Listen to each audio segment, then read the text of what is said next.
So what's up mga homies? So nandito na naman tayo sa Notorious Motorsports 2024 na Mustang galing Casa. Diniretso ka agad dito sa Notorious Motorsports. So anong pinagawa ni Bossing? Pinalagyan ng exhaust kagad sa amin. Tapos nilagyan namin ng headers at nilagyan namin air intake. So ito yung setup na galing Casa. Yung Shelby nila na inspired na galing Casa, no? So ito, nilagyan namin siya ng dual muffler tip, acrophobic, yan. Kung makikita nyo.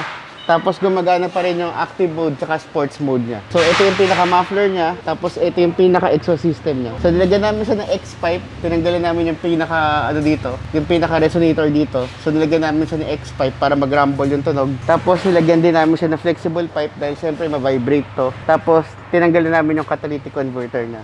So ito yung ginawa namin dito para sa Mustang na to. So ito yung ginawa namin na air intake para dito. So, nilagyan namin siya ng K&N filter. Tapos, nilagyan namin siya ng 4-inch tube para syempre, lumaki yung higop ng hangin. At syempre, butas naman tong hood. So, makakakuha pa rin tayo ng cold air intake para dito sa Mustang na to.